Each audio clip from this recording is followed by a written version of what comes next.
Hello, everyone, and welcome back to another episode of the Total NASL Roundtable. I'm here alongside Theo, showing his Blue Jays shirt, alongside Jason. How are you guys tonight? Doing great. Doing well, thanks. Doing well. Okay, so let's get into reviewing Carolina against the Ottawa Fury. So let's get started with the losing end. Let's get talking to Jason about his team losing to the Fury. Sure. Another game, another loss, another 3 goals allowed. It was a pretty ugly game, not only for the Railhawks' perspective, but in weather. It was, let's see. We've now had over a week of straight rain here in the Carolinas, but at the game time it was about 3 days straight of rain. So pretty ugly scene, and that really drove away a lot of fans. I didn't look at the final numbers, but I would be surprised if we hit 3,000. Probably more than about 2,000 or so fans were at the game. So it was a pretty sad scene. Basically, your most loyal, hardcore people were actually going to the game. Overall, disappointed that Nacho Novo got himself a red card. But no, we were just totally outplayed. It looked like for a little while we might be able to hang in there. But what's your boy who scored the 2 goals, Theo? Tommy Heineman. Yeah, who used to be a Railhawk way back in the day. Yeah, he put up 2 against us.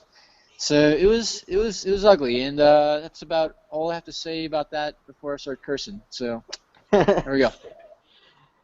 So let's move on to Theo's point of view, his thoughts on the victory for the Fury. Well, it was awesome. It was tight, like Jason was saying. It was tight at first, and I had the sense for a little bit that it might finish in a 0-0 draw because, like he said, the weather was terrible. The pitch condition wasn't great. A lot of people slipping around, but Tommy Heineman opened the scoring with what was his best goal for the Fury since he arrived, and he's been here since the beginning. But it's the kind of goal that we've been waiting for him to score because he is the big number 9, using his strength and power to get rid of defenders, and that's what he did on that goal. He had 2 guys on him, and he turned with the ball, and he muscled them off and sprinted towards goal and power shot under the keeper. It was just beautiful. He literally stiff armed 2 guys in each direction just to go. I mean, it just shows you that the level of inspiration that we've been playing with recently. And that's the thing, Jason. I felt bad because I like you and I want your team to do well, and I never want to see a team lose the way that your teams seem to be losing for long stretches of that game. It's like they don't have any belief that they can. Like you were still in a position where a few wins in a row would put you right there with the playoffs, but it didn't look like the players believed that. They were always second to loose balls, and it seemed like the Fury were always winning the one-on-one encounters. And so in that sense, it was good for the Fury as a fan of the Fury, but man, I couldn't believe how listless the Railhawks were. And I don't know if that, I'm puzzled by it because, like I said, they're still in it. So maybe you have insight on that. I don't know. Is it a coaching issue? Is it a motivation issue? Are they tired? I feel like it's a little bit of everything. Yeah. I know there's a lot of fan grumblings, being kind of tired and done with our coaching. We're just waiting for the day when he gets hired by Puerto Rico Islanders. Because FC Puerto Rico, or Puerto Rico FC, whatever they're going to be called, because he used to coach over there. Okay. Who knows if it's actually going to happen, but those are the grumbling rumors. We did have a central mid signing a central defender signing going into the match. But again, it's still just one of those too little, too late kind of things overall. So, I mean, we're still going to be cheering for the Railhawks. We still want to see them win any given game. But it's just carrying less and less meaning right now just because of playoff hopes are all but over unless we totally win out. And literally everyone else on the table can somehow lose. Yeah, there was It's mathematically impossible. Yeah, there was another goal, like Paulo Jr.'s goal. He got the ball on the left side, well inside the Ottawa side of the field, and just sprinted to on the left side all the way to the box. Got through a couple of defenders without much trouble and scored. It was like, wow, that's an amazing goal, but at the same time, where's the resistance? But The you know, chemistry is shot right now. yeah. Well, and did you have any thoughts on Novo's red card?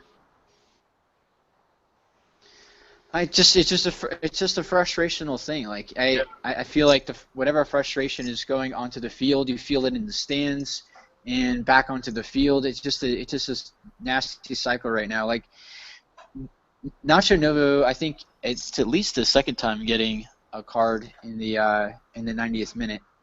But no, I mean he's a emotional player. Unfortunately, with things not going well, we're not a team that can play from behind right now. We have to jump out ahead and stay ahead for us to have any hope. As soon as we go down, the heads are going to go down. Yeah. And it's game over. Well, I wish you the best, because Fortunately, good news though. Yeah. Good news. My NC State Wolfpack are undefeated in football, and my Mets are going to the playoffs. So, how could I complain about life? You know? Yeah. I'm kind of in the same boat. Everything is going well. The teams that I cheer for are winning, and this I am not used to. I cheer for the Fury, and like they're only in their second year, so okay. The Impact are on fire with Drogba. I cheer for Everton, so I know you do too, John. And they're doing amazing things under Martinez this year. And the Blue Jays. They're going to win the league. Yeah, they're going to win the league. Yes. The Blue Jays have qualified for the playoffs for the first time in 22 years.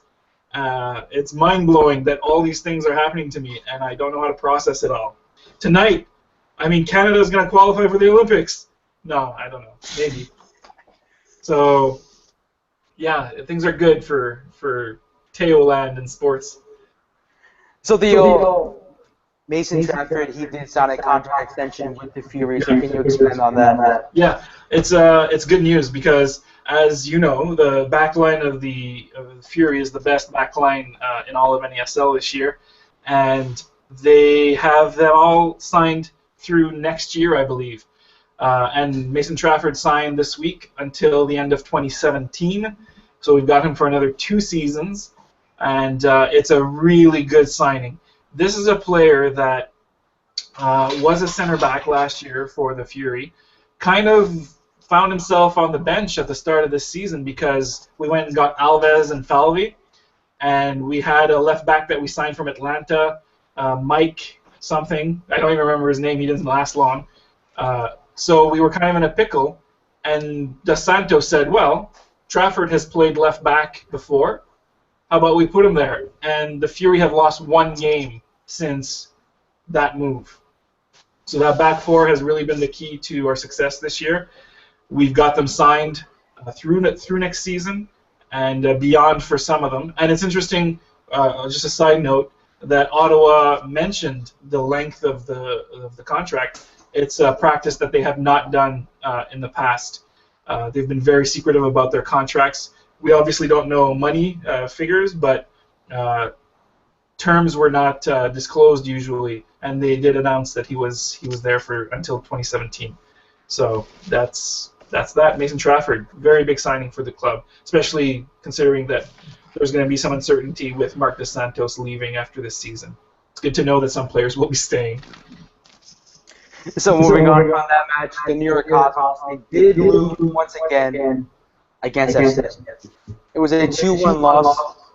Cosmos supporters are so upset about this loss. Senna converted with a penalty to make the match with the Cosmos with the goal, and we thought that we can eventually tie it up, but it just never happened. The Cardiac Cosmos just never came to be, and we're just searching for options. And now this week we face the Silverbacks, and hopefully we can get back to our winning ways. So everyone out there is probably hating on me, saying, well, the Cosmos lost, who cares, whatever. But no. It's not. We want to win. We want to win, guys. it's not who cares. We care very deeply about how badly you played because we want to be first. No, yes. I totally understand that, but people Yeah. may hate on me because I'm complaining that we're losing in a sense. No, You know what I mean? you're not used to it. Yeah. The Fury went into your stadium and beat you by a large margin. And it was their first loss at home since August of last year. I can understand how that is upsetting. The loss at home doesn't hurt me. It's just a loss in general. I don't care if it's home or away. It's just a loss. I don't care if we have that streak going, but I just don't want to lose. Yeah. No, I get it. Yeah. Yeah. Don't care about that streak. So let's get to previewing the matchups coming up this weekend. The Fury are facing... Yeah, Jason? Freddie Adu played last weekend. Freddie Adu. Yes, Freddie Adu. How did he do? How did he do?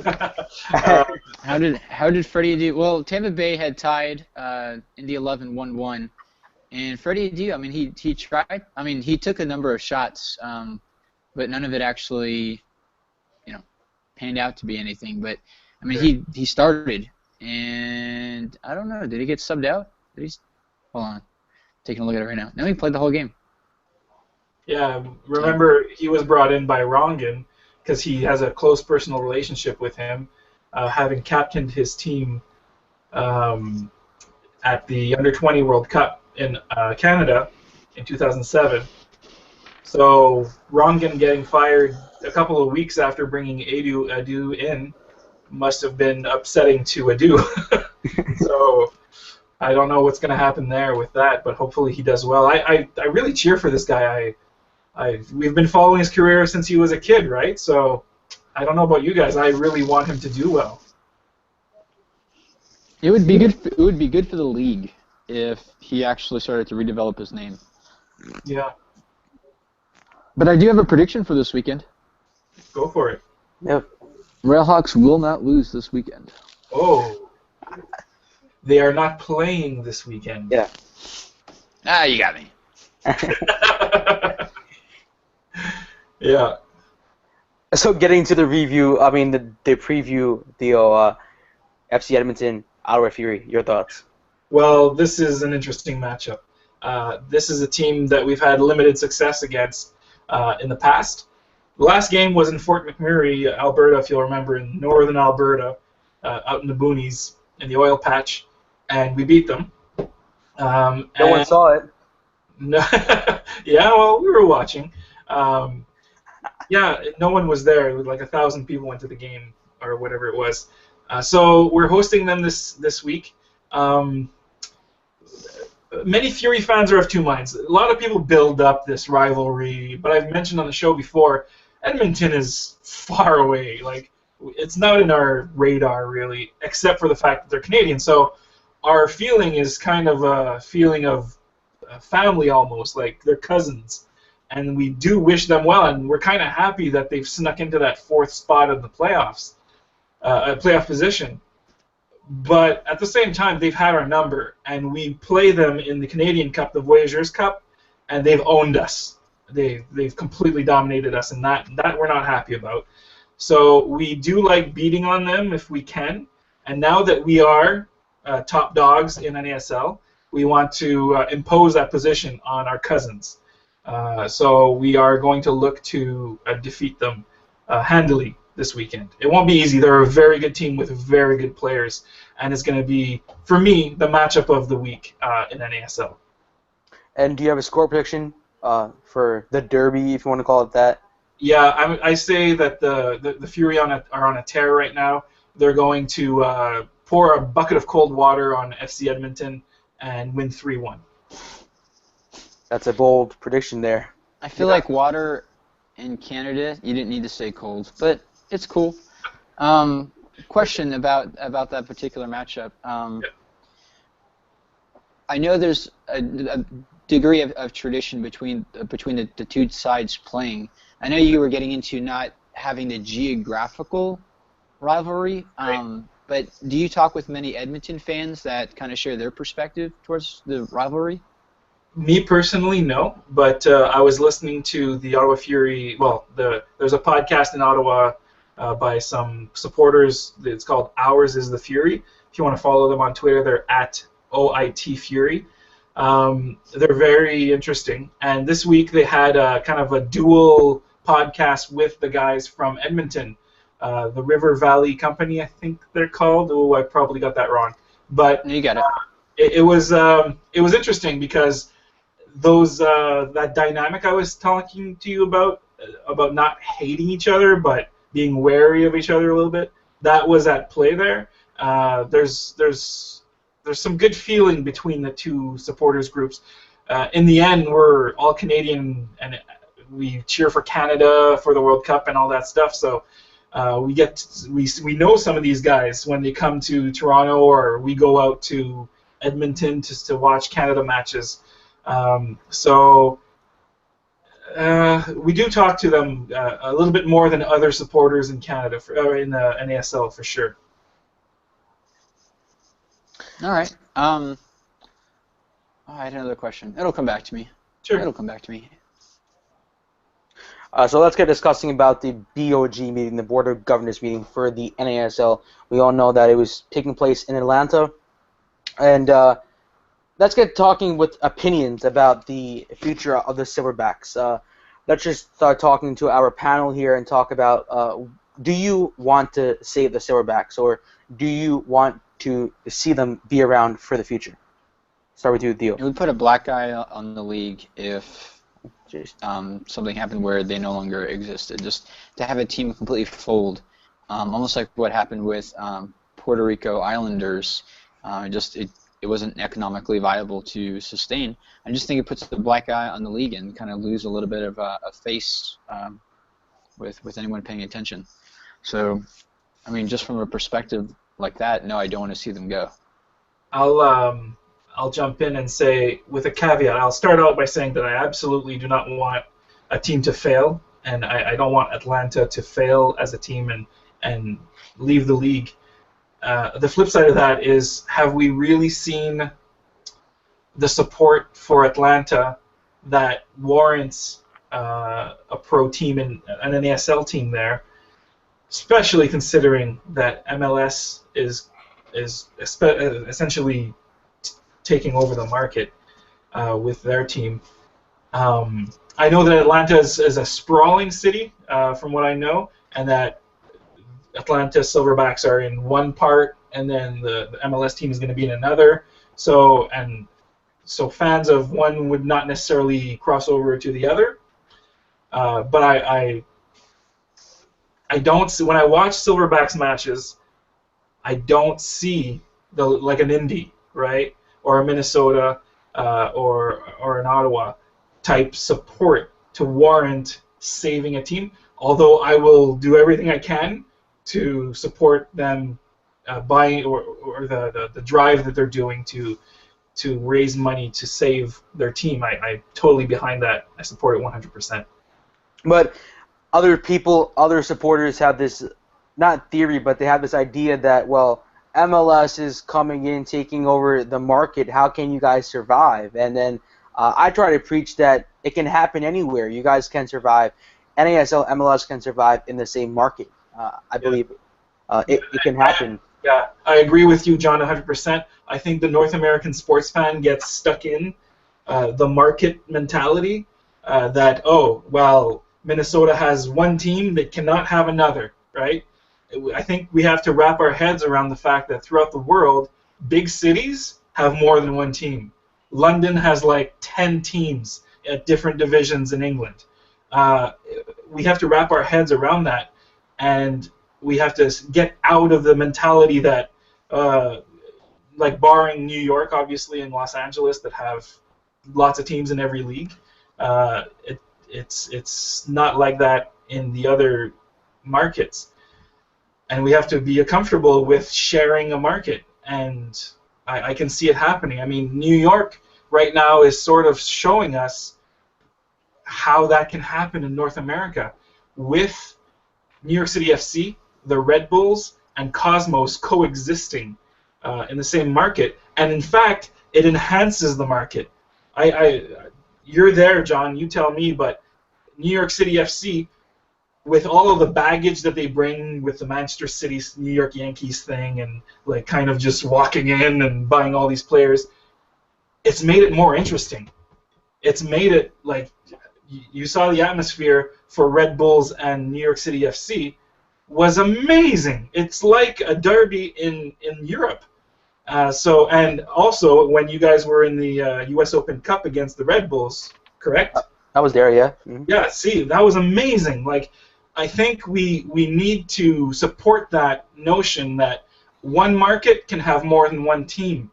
And we get stuck in, either we're an NASL fan or an MLS fan, and I'm going to stick to my guns and just, that annoys me to no end. It's like, support what's there. It doesn't matter what league it's in. And I get that you're not a fan of one league doing one thing, or like NASL being open market, or MLS being a single entity or whatever. Just it's soccer. Enjoy what's on the field, and just forget about the administration of it and help it grow, no matter what it is. Anyways, rant over. Sorry, didn't mean to go on there. Well, let's get talking. One quick fear that I have with if the Silverbacks end up folding is trying to imagine what the Ultras will do with their life with free time, and that terrifies me. So asking them to become functional members of society as opposed to whatever they actually do is horrifying. I mean, those Ultras are nuts, and without the Silverbacks to attach themselves to, I fear for the city. Oh my goodness. I think there's a model to follow, Jason. Real Oviedo, do you know about them at all? I'm sorry, say it again? Real Oviedo in Spain. Have you followed them at all? What's happening with them? No. Okay, so a couple of years ago, Real Oviedo is a story franchise in Spain. They've been to the UEFA Champions, the Europa League, and all that stuff. They used to be in First Division, and then they fell on hard times. They were almost bankrupt, and then they opened up this fundraising drive, and they did it worldwide. They were like, to everyone in the world, please save our club. Money started pouring in from everywhere, and they were in like Fourth Division at the time. They're now back to Second Division. They've really, like, this idea that supporters can own a club, it can take off. It's how it works in a lot of places throughout the world. We are set in our ways of North America. There's an owner or a board, right, that owns the team, and they are the one who control everything. Well, you go to Barcelona, for example, and the team is owned by socios, is what they call them, and they're essentially shareholders. People buy into the club, and they're supporters, and they have elections for their president, and it's totally democratic, and it's one of the biggest teams in the world, and it works like that in so many clubs throughout the world. That model is what I think Silverbacks are trying to bring in, and those Ultras have the right idea. Can they pull it off? I certainly hope so, but we'll see, right? Yeah, I mean, it almost sounds like EPL is Bournemouth? Am I saying that right? Yeah. Just kind of almost like a team that was dead and just coming back through the rankings. And that's one reason why I would love for the U.S. to have that promotion relegation, is to allow teams to make that kind of bounce back if they earn it. Yeah. For sure. Getting to our source, in a sense, the only guy that's breaking out the news about the BOG meeting, and he talked about that on Twitter, so we're going to talk about that. He did say his name, I may be pronouncing it wrong, but his name is Solomon Florin, and you can give him a follow as well. He says that his source reveals that NASL owners didn't make a decision on the Silverbacks' future. Some NASL owners want a NASL Atlanta team, I'm told, and the decision might have to wait till early November. The NASL teams chose to keep Silverbacks and Atlanta as league-owned. Four NASL teams agreed to have the club as league-owned. So that's sort of a statement that those few teams that weren't named just wanted to keep the Silverbacks as a league-owned team. I know it costs the league a lot of money, and that's the one issue that those teams just didn't want to get on board with. Also, he said that when he started revealing details of Monday's NASL meeting on my timeline, the meeting was stopped to internally address information leak. Oops. Attendees in the meeting were asked to all turn off their phones before the NASL meeting. Sorry, I lost the tweet. To turn off their phones before the NASL meeting could continue, according to a source. So I don't know who that source is. Is it Mark Frisch from the Armada? Who is it? It's Rongen. Rongen. He's Is it infiltrated. Thomas Rongen invading the BOG meeting? Who is it? Yeah. Well, who knows? But that statement that did get out about the Silverbacks, and I think it was $250,000 per team that would be needed to keep that team afloat. That's a lot of green. Holy smokes! I'm thinking of an Ottawa, for example, who are in the bottom third in salary